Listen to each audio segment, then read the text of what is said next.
kita hormati dan kita muliakan Ustazah Inun, moderator pagi ini, pimpinan SPAQ, para penaja, para alim ulama, mudah-mudahan kita semua muslimin muslimat hadirin hadirat termasuk dalam kalangan hamba-hamba Allah yang dimuliakan di sisinya. Amin ya rabbal alamin.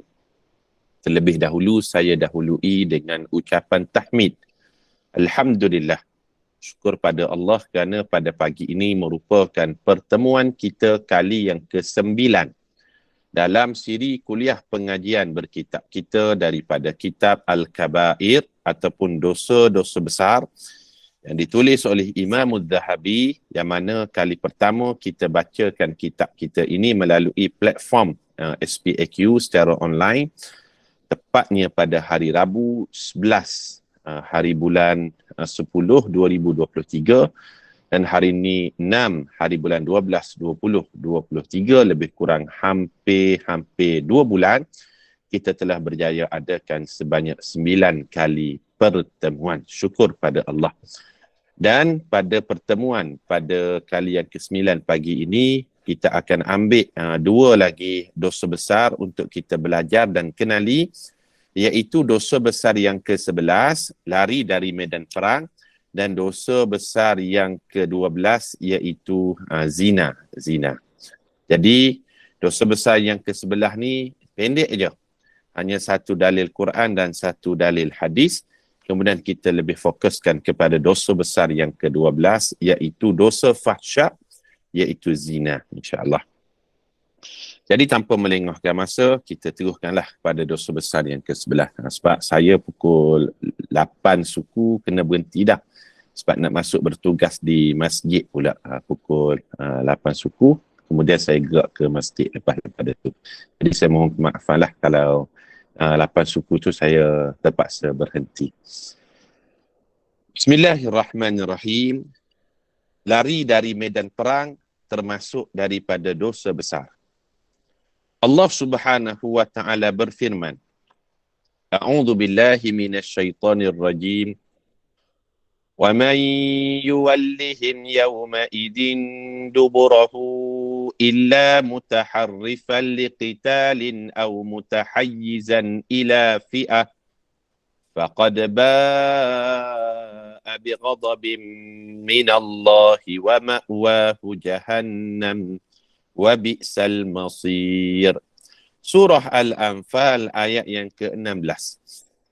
Sesiapa yang berpaling undur daripada menentang pihak musuh pada waktu perang, kecuali ia bergerak ke arah lain untuk menjalankan tipu muslihat dalam peperangan, atau hendak menyatukan diri dengan pasukan yang lain, maka sesungguhnya ia tetap mendapat kemurkaan daripada Allah dan tempatnya ialah neraka Jahannam dalam keadaan ia seburuk-buruk tempat kembali. Hukum melaksanakan jihad berperang bila kita termasuk salah seorang daripada yang diwajibkan oleh pemerintah ataupun khalifah, hukumnya wajib, melainkan pengecualian kepada beberapa golongan tertentu. Golongan yang uzur, golongan yang diberikan pengecualian untuk menjaga negara, ataupun orang tua, ataupun kaum wanita, ataupun remaja, kanak-kanak yang diberi pengecualian. Selain daripada itu, bila diwajibkan oleh pemerintah untuk berjihad, hukumnya wajib. Dan sekiranya seseorang itu lari dari medan jihad tadi, hukumnya adalah berdosa besar. Dalam konteks kita sekarang ni, jihad dalam medan perang ni tak adalah. Sebab apa? Yang pertamanya, kita tidak ada khalifah. Ataupun yang keduanya, pemimpin yang mentadbir negara itu, dia sudah ada yang dinamakan dengan bahagian ketenteraan, bahagian polis dan sebagainya. Tetapi pada zaman Nabi SAW, kebiasaannya mereka yang lari dari medan perang ini biasanya orang yang terdiri daripada golongan munafik. Biasanya orang munafik ni dia pergi nak berperang, Kemudian dia tengok pihak musuh ni ramai, dia kata tak boleh ni.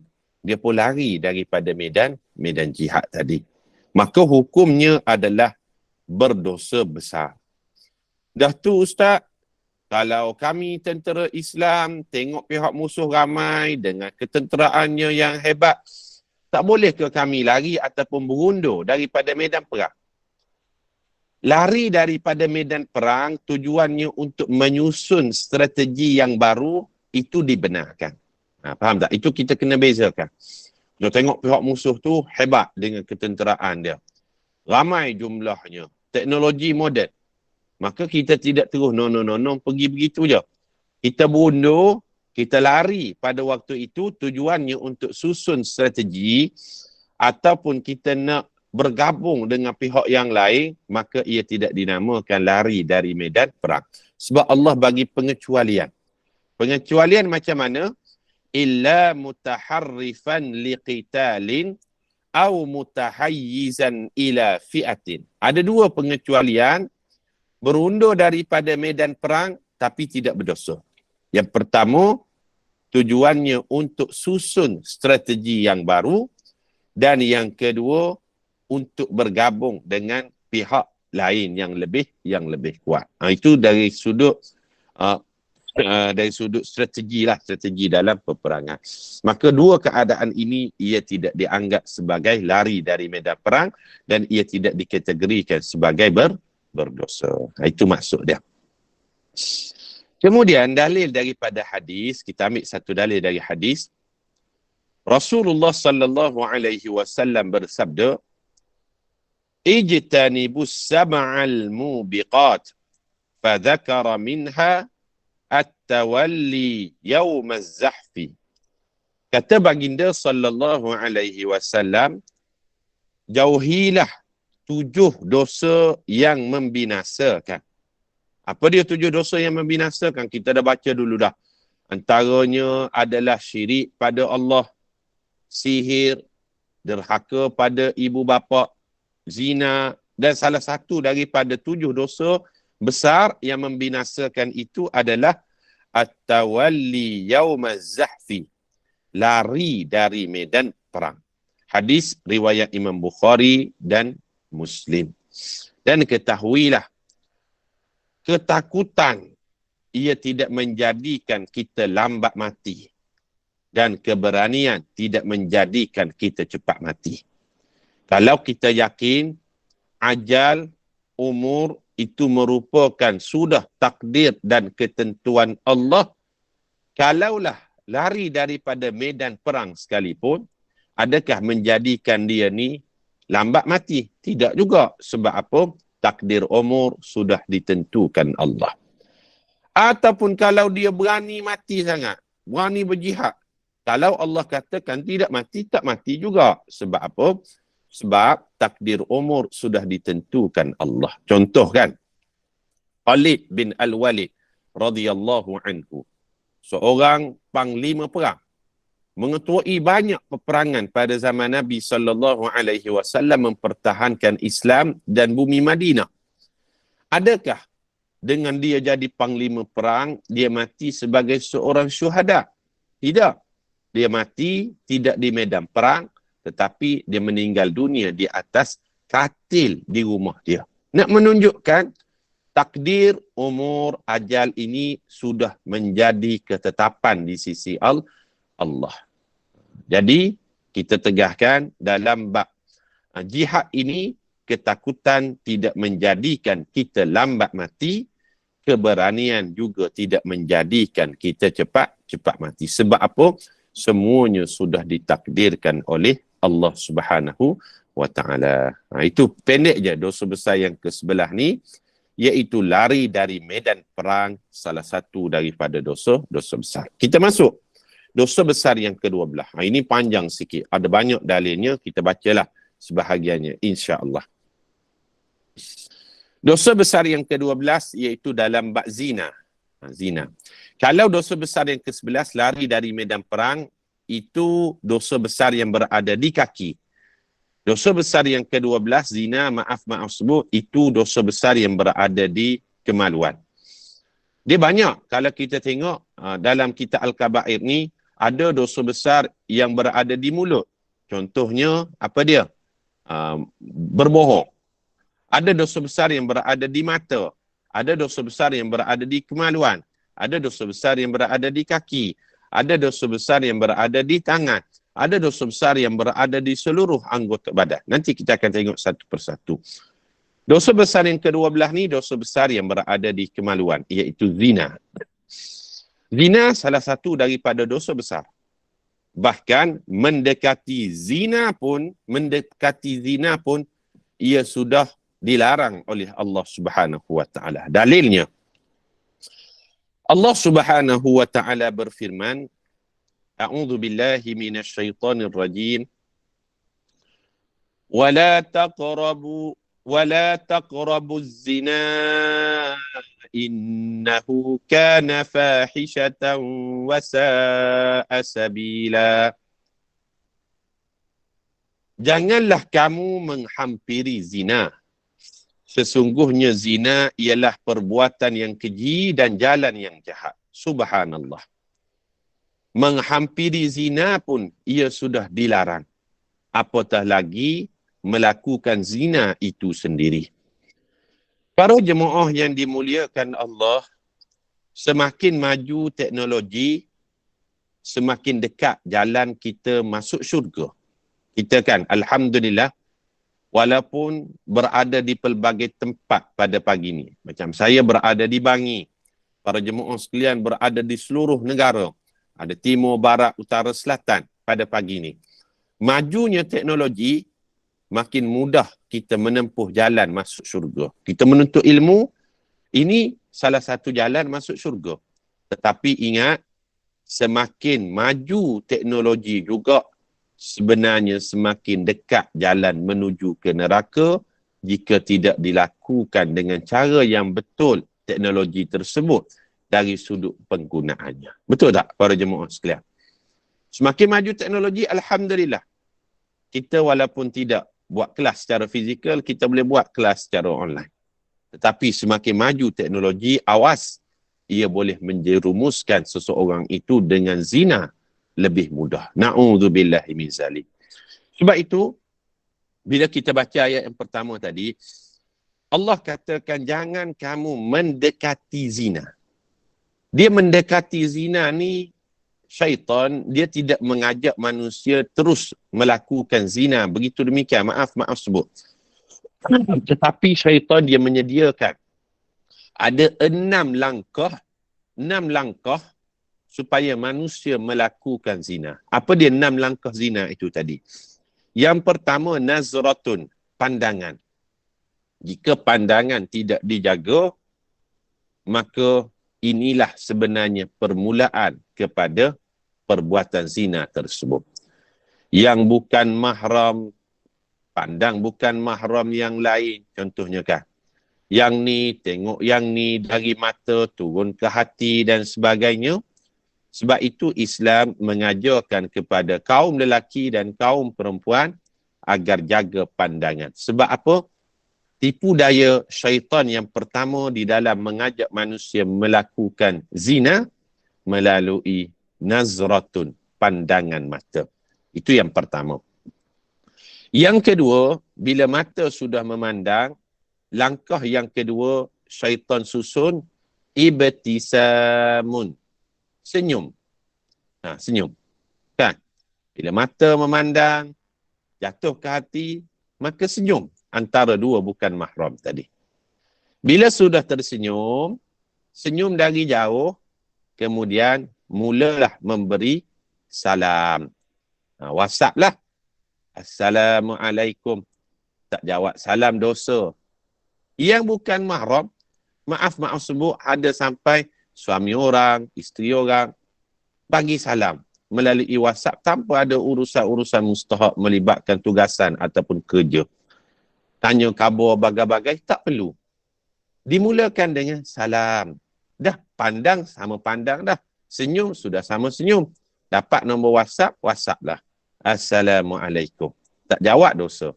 Yang ni pula, oh saya takut dosa. Jawablah salam. Itu langkah yang ketiga. Bila sudah bagi salam, syaitan dia susun langkah yang keempat. Langkah yang keempat apa dia? Kalamun. Kalam ni maksudnya bertanya khabar. WhatsApp saja tak best lah. Mulalah telefon. Telefon yang tu, yang ni, telefon yang ni. Kemudian bila telefon jauh-jauh tak best lah. Maka langkah yang kelima, maw'idun. Dia letakkan tarikh dating. Temu janji. Nak jumpa kat mana? Sekian, sekian, sekian. Dah letaklah tarikh. Okey, kita berjumpa 6 Disember 2023 di tempat sekian, sekian, sekian. Bila dah ada tarikh temu janji, maka yang keenam, liqa'un. Liqa'un maksudnya bertemulah. Dua bukan mahram bertemu, na'udzubillah min zalik, menyebabkan kemuncaknya kita takut berlakunya pensinaan. Macam saya salah seorang daripada PPNCR, penolong pendaftar nikah cerai rujuk wilayah persekutuan. Ataupun bahasa mudahnya sebut penolong qadhi.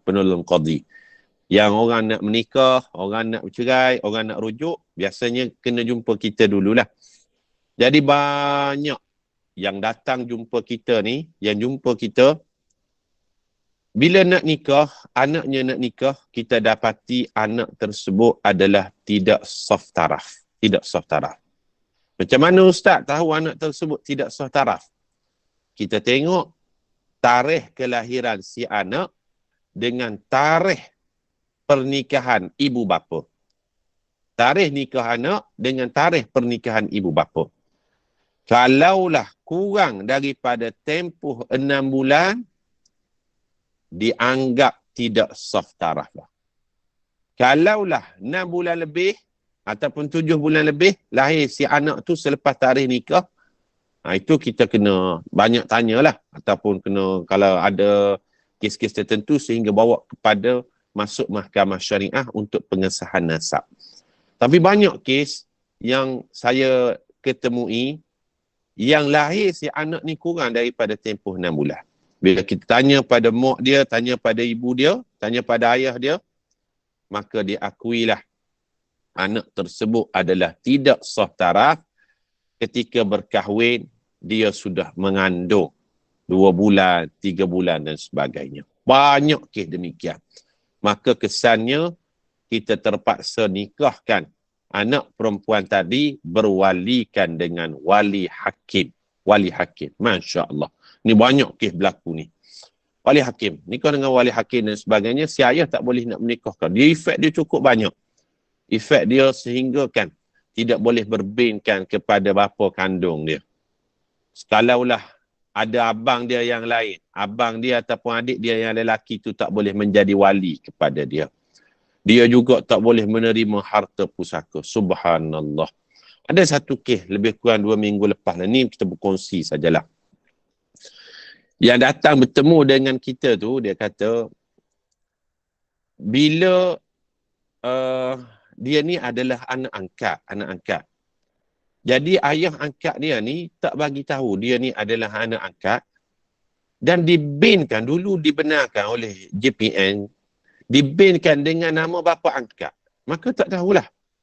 Bila dibinkan dengan nama bapa angkat, berkahwin, ada anak sampai 5 orang tu berwalikan dengan bapa angkat. Wali dengan bapa angkat. Subhanallah. Dan orang tak bagi tahu benda ni. Akhirnya, ketika mana bapa angkat meninggal dunia, barulah ketika nak diagihkan harta faraid, barulah diberitahu berita sebenar bahawasanya si anak yang merupakan anak angkat tadi tidak layak menerima harta pusaka. Subhanallah, terkejut. Menyebabkan kes ni dibawa kepada mahkamah syariah. Mahkamah terpaksa membubarkan perkahwinan tadi. Anak 5 orang dah. Ini real case, jumpa saya lebih kurang 2-3 minggu lepas. Membubarkan perkahwinan, dibuat akad kembali semula.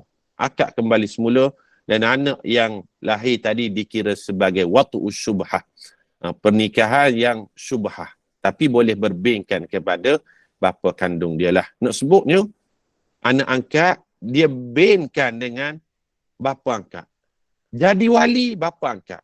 Maka pernikahan itu adalah tidak sah. Ada juga kes demikian. Masya Allah. Dalam bab pernikahan ataupun rumah tangga ni, banyak kes-kes yang di luar sebenarnya jangkaan kita.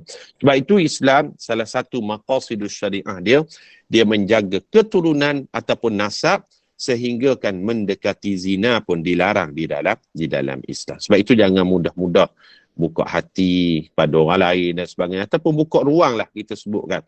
Buka ruang yang menyebabkan macam-macam masalah. Kalau kita tengok di media sosial kan viral macam-macam kes.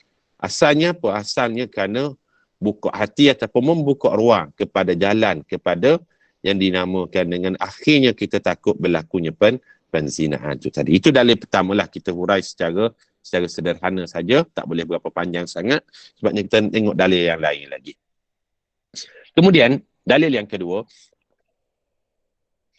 وَالَّذِينَ لَا يَدْعُونَ مَعَ اللَّهِ إِلَهًا آخَرَ وَلَا يَقْتُلُونَ النَّفْسَ الَّتِي حَرَّمَ اللَّهُ إِلَّا بِالْحَقِّ وَلَا يَزْنُونَ وَمَنْ يَفْعَلْ ذَلِكَ يَلْقَ أَثَامًا. Surah Al-Furqan ayat yang ke-68. Maksudnya, begitu juga mereka yang tidak menyembah sesuatu yang lain bersama Allah. Tidak membunuh jiwa yang diharamkan Allah untuk membunuhnya kecuali yang hak, yang dibenarkan oleh syarak. Dan tidak pula berzina. Kita garis bawahkan perkataan wala yaznun. Tidak berzina. Serta sesiapa yang melakukan demikian, dia akan mendapat balasan dosa. Ayat ni Allah ceritakan tentang ciri-ciri hamba Allah. Ibadur Rahman. Hamba Allah kepada Ar-Rahman. Yang pertama, dia tidak syirikkan Allah. Kemudian, dia tidak membunuh nyawa manusia melainkan dengan cara yang hak.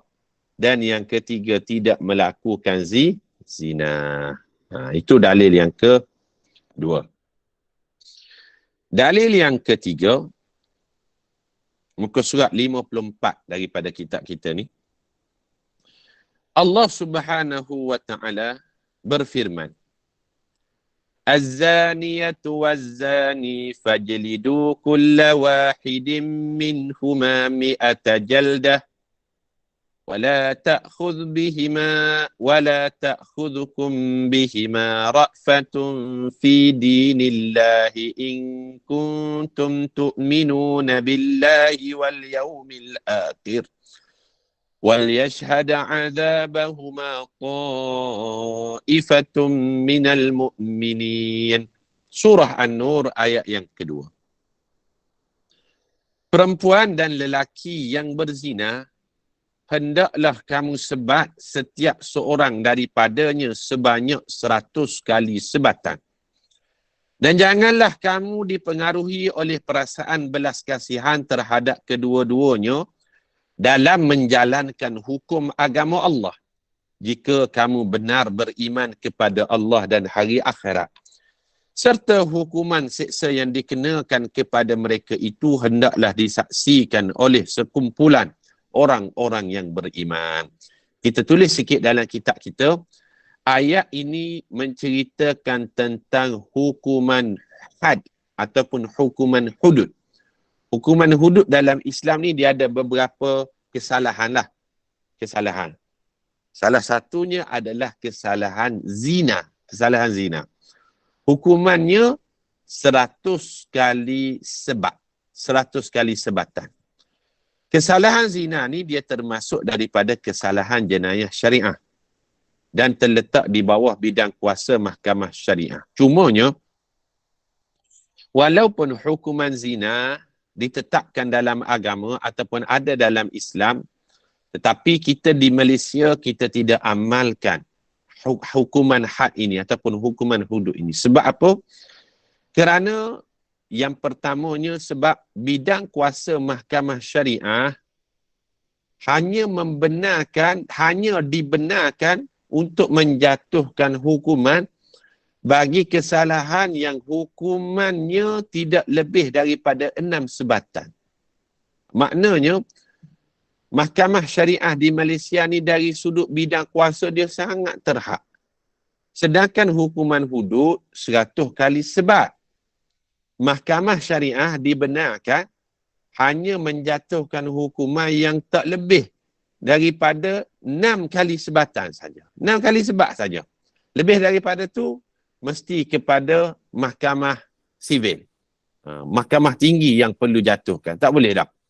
Maka di situlah usaha-usaha nak menaik taraf bidang kuasa mahkamah syariah ni perlu dilakukan. Cumanya nak melakukannya mestilah mendapat majoriti 2/3 ahli parlimen. Banyak isu teknikal yang kita dapati menyebabkan hukum Allah ini tidak dapat dilaksanakan.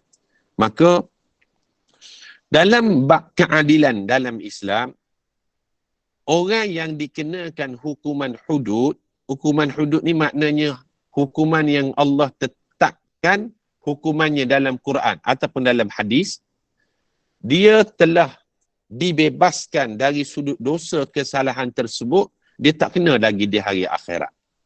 Berbanding dengan hukuman sekarang di Malaysia ni, mungkinlah hukuman rogol lah, hukuman rogol ataupun zina dengan rogol ni lain. Kalau zina ni suka sama suka, ataupun rogol, dia berada di bawah kanun mahkamah syariah, dia tak melalui mahkamah sivil, tetapi hukuman dikenakan maksimumnya 20 tahun penjara. Dan ada beberapa sebatan dia. Kalau dia kena hukuman di dunia, di hari akhirat dia tak lepas. Dia kena sekali lagi di atas kesalahan tersebut. Berbanding dengan hukuman Islam, kalau dia dah kena di dunia, maka di hari akhirat dia tidak kena lagi hukuman tersebut. Itu nak menceritakan betapa indahnya hukuman dalam Islam ni, dia tidak kena 2 kali.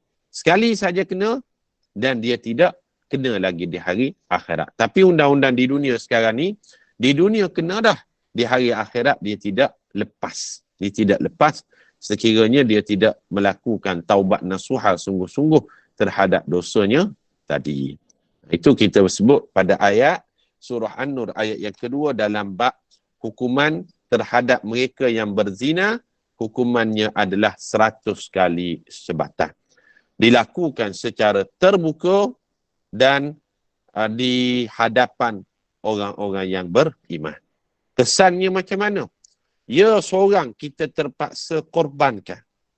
Tetapi kesannya menyebabkan orang lain jadi takut dan gerun nak melakukan perkara tersebut. Berbanding dengan hukuman dunia pada hari ini, orang rasa tak takut. Tidak timbul kegerunan dalam hati manusia. Sebab apa? Ia ruhnya, ia bukan datang daripada hukuman Allah Subhanahu Wa Taala. Bila kita dengar hukuman hudud 100 kali sebat dibuat di hadapan orang ramai, ya, 2 orang itulah yang akan disebat, tetapi menggerunkan keseluruhan manusia untuk melakukan zina itu tadi. Sebab apa? Ia dipamerkan di hadapan seluruh manusia. Mungkinlah kita katakan, akan menyebabkan aib dia, menyebabkan dia rasa malu dan sebagainya. Tak ada orang tahu. Sebab apa? Dipakaikan topeng, dipakaikan penutup muka. Tak ada orang tahu siapa yang disebat tu. Tetapi orang yang melihat tu rasa timbul takut kegurungan, dan inilah sebenarnya satu cara untuk kita merawat yang dinamakan dengan musibah zina yang semakin berleluasa pada hari ini. Na'udzubillah min zalik. Tapi itulah dari sudut kekuasaan politik tu, kita tidak ada kekuatan dalam nak melakukan pindaan terhadap rang undang-undang itu tadi, menyebabkan bidang kuasa mahkamah syariah sangat-sangat terhad. Dia boleh menjatuhkan hukuman yang mana melibatkan contohnya penjara tak lebih daripada 3 bulan saja, ataupun denda yang tak lebih daripada 5,000, ataupun sebatan yang tak lebih daripada 6 kali. Itu saja ruang kuasa mahkamah syariah yang boleh jatuhkan hukuman. Kemudian dalil yang keempat daripada Quran, Allah Subhanahu Wa Taala berfirman, Az-zani la yankihu illa zaniyatan aw musyrikatan waz-zaniyatu la yankihuha illa zanin aw musyrik hurrima dzalika 'alal mu'minin. Surah An-Nur ayat yang ketiga. Maksudnya, lelaki yang lazimnya berzina, yang tidak ingin berkahwin, melainkan dengan perempuan yang berzina juga, atau perempuan yang musyrik. Dan perempuan yang menjadi kelaziman melakukan zina, tidak ingin berkahwin dengannya, melainkan lelaki yang berzina juga, ataupun lelaki yang musyrik. Perkahwinan semikian terlarang kepada orang-orang yang beriman. Subhanallah. Allah sebut biasanya kalau pasangan yang baik, dia akan dapat pasangan yang baik. Kalau pasangan yang tidak baik, biasanya lah, lazimnya, dia yang akan cari yang tak baik juga.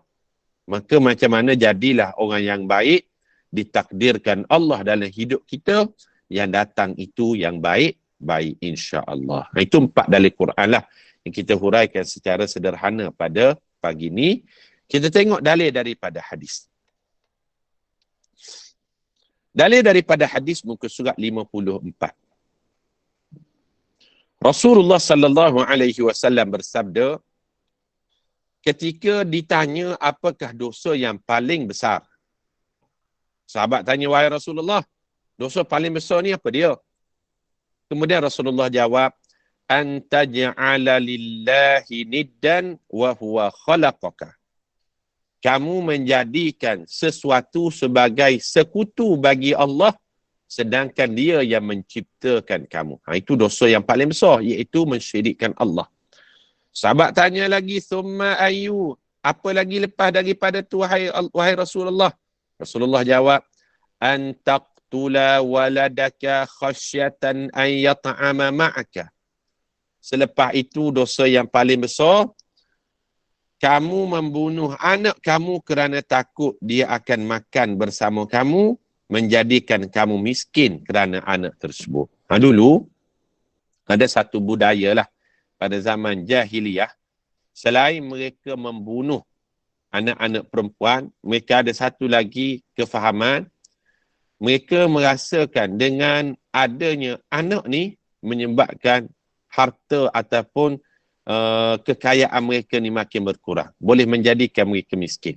Maka mereka membunuh anak yang lahir kerana takut miskin dengan anak tersebut. Sedangkan masing-masing ada bahagian rezeki yang dijamin oleh Allah Subhanahu Wa Taala dengan syarat kita rajin berusaha. Maka salah satu daripada dosa besar, membunuh anak kerana takut miskin. Ini zaman dulu. Zaman sekarang ni, alhamdulillah, kefahaman agama sudah sampai, kita dah faham dah. Setiap diri itu ada rezeki yang sudah ditentukan oleh Allah Subhanahu Wa Taala. Kemudian sahabat tanya lagi. Rasulullah jawab, summa ayu, apa lagi dosa besar lepas tu daripada tu wahai Rasulullah? Rasulullah kata, antuzaniya halilata jarika. Baginda menjawab, kamu berzina, na'udzubillah, dengan isteri jiranmu. Maksudnya dengan isteri jiranmu ini, dengan isteri kenalan kamu. Na'udzubillah min zalik. Dengan orang yang kamu kenal, dengan orang yang kamu biasa dengannya, ataupun dengan orang yang kamu lazimi dengannya, tetapi na'udzubillah min zalik, kamu melakukan perbuatan terkutuk tersebut. Hadis riwayat Imam An-Nasa'i daripada Abdullah bin Mas'ud radhiyallahu anhu. Tengok dalil yang lain. Baginda bersabda lagi, la yazni zani hina yazni wa huwa mu'min, wa la yasriku sariku hina yasriku wa huwa mu'min, wa la yashrabul khamra hina yashrabuha wa huwa mu'min. Maksudnya, seorang penzina tidak akan berzina dalam keadaan dia beriman. Seorang pencuri tidak akan mencuri dalam keadaan dia beriman. Seorang peminum arak tidak akan meminum arak dalam keadaan dia beriman. Riwayat Imam Bukhari dan Muslim daripada Abu Hurairah radhiyallahu anhu. Hadis ini nak menceritakan perbuatan yang boleh menghilangkan iman pada diri manusia. Ada 3 dalam hadis ni. Yang pertama, zina. Yang kedua, mencuri. Dan yang ketiga adalah meminum arak. 3 perbuatan ini, dia boleh menghilangkan tanda iman pada diri seseorang. Moga kita termasuk dengan keturunan kita Allah Ta'ala jauhkan daripada dosa-dosa demikian. Amin ya Rabbal Alamin. Kemudian, dalil yang ketiga daripada hadis Nabi sallallahu alaihi wasallam. Baginda juga bersabda, "Idza zana al-'abdu kharaja minhu al-iman, fakana 'alaihi kadh-dhullah, fa idza aqla'a raja'a ilaihi al-iman." Riwayat Al-Hakim daripada Abu Hurairah radhiyallahu anhu. Maksudnya, apabila seseorang hamba berzina, iman akan keluar daripada dirinya dan menjadi seperti satu teduhan. Iman tersebut masih dekat dengannya dan tidak bermaksud dia menjadi kufur. Maknanya, bila orang berzina, iman yang memayungi kita ni akan keluar. Dia pergi ke tempat lain. Dan orang yang melakukan demikian, sudah keluar iman daripada dirinya, keluar iman tadi tidaklah sampai kepada kufur. Tetapi, kalau berterusan melakukan demikian, dia disebut sebagai orang yang fasik kerana berterusan melakukan dosa tadi. Orang yang fasik tidak boleh menjadi wali dalam perkahwinan dan tidak boleh menjadi imam dalam solat. Itu orang fasik. Kemudian Rasulullah SAW sebut, apabila dia berhenti daripada perbuatan zina tersebut, iman itu akan kembali semula ke dalam dirinya. Maknanya seolah-olah iman tu berada di tepi dia, berada di dekat dengan dia. Tapi bila semakin dia melakukan dosa tadi, iman itu akan menjauh. Tapi kalau dia kembali, iman itu akan menjadi teduhan buat dirinya. Kemudian, muka surat 56, diriwayatkan daripada Nabi SAW, kita baca hadis semampu mungkinlah, walaupun masa kita ni dah penghujungnya, kita tengok hadis yang lain juga. Muka surat 56, Rasulullah sallallahu alaihi wasallam bersabda, "Man zana aw syaribal khamra, naza'allahu minhul iman, kama yakhla'ul insanul qamisa min ra'sihi." Riwayat Al-Hakim daripada Abu Hurairah radhiyallahu anhu dengan sanad yang hasan. Maksudnya, sesiapa yang melakukan zina ataupun minum arak, Allah akan mencabut iman daripada dirinya seperti mana seseorang itu menanggalkan baju melalui kepalanya. Masya Allah, salah satu daripada perbuatan yang menanggalkan dan mencabut iman daripada dirinya ini adalah perbuatan zina dan meminum arak itu tadi. Mencabut iman tidak menjadikan seseorang itu kufur, tetapi bermaksud iman itu mula menjauh daripada diri seseorang yang melakukan dosa dan maksiat itu tadi. Jadi para jemaah sekalian, kita berhenti dulu pada dosa besar yang ke-12. InsyaAllah kesempatan yang lain kita akan masuk pada dosa besar yang ke-13 insyaAllah. Jadi saya ucapkan terima kasih kepada semua. Bertemu di lain kesempatan, saya serahkan kembali kepada Puan Inun, moderator pada pagi ini. Dipersilakan. Terima kasih Ustaz. Alhamdulillah kehadiran hari ini memang ramai Ustaz, 192 orang. Alhamdulillah, syukur sangat-sangat. Dan demikianlah antara perbincangan dan perkongsian ilmu mengenai dosa-dosa besar, iaitu lari dari medan perang yang mana akan mendapat murka Allah dan tempat kembalinya adalah neraka. Dan tidak hanya di akhirat tapi di dunia ini pun mereka akan terhina dan rasa tertekan. Manakala zina pula, sesungguhnya zina itu adalah satu perbuatan yang kecil dan satu jalan yang jahat. Ya. Perbuatan ini mengakibatkan hancurnya kehidupan umat manusia, menghilangkan hubungan nasab serta menimbulkan penyakit sosial yang kotor dan kecil. Dan akhirnya semoga Allah SWT memelihara diri kita ni daripada melakukan dosa-dosa besar, ya, serta menggolongkan kita dalam kalangan hamba-hambanya percaya dunia dan akhirat. Semoga Allah memberikan kita kefahaman dalam memahami syariatnya ini. Dan Ustaz, kita tangguhlah dahulu dengan tasbih kafarah dan surah Al-Asr. Silakan Ustaz. Bismillahirrahmanirrahim. Subhanakallahumma wa bihamdika nashhadu an la ilaha illa anta nastaghfiruka wa natubu ilaih. Bismillahirrahmanirrahim. Wal 'asr innal insana lafi khusr illa alladhina amanu wa 'amilus solihat wa tawassaw bil haqqi wa tawassaw bis sabr. Terima kasih semua, bertemu di lain kesempatan. Assalamualaikum warahmatullahi wabarakatuh. Waalaikumsalam warahmatullahi wabarakatuh. Terima kasih. Okey, teruskan lagi para jemaah sekalian untuk tadabbur bersama-sama dengan Ustaz Dr. Faiz Muhammad Faisal.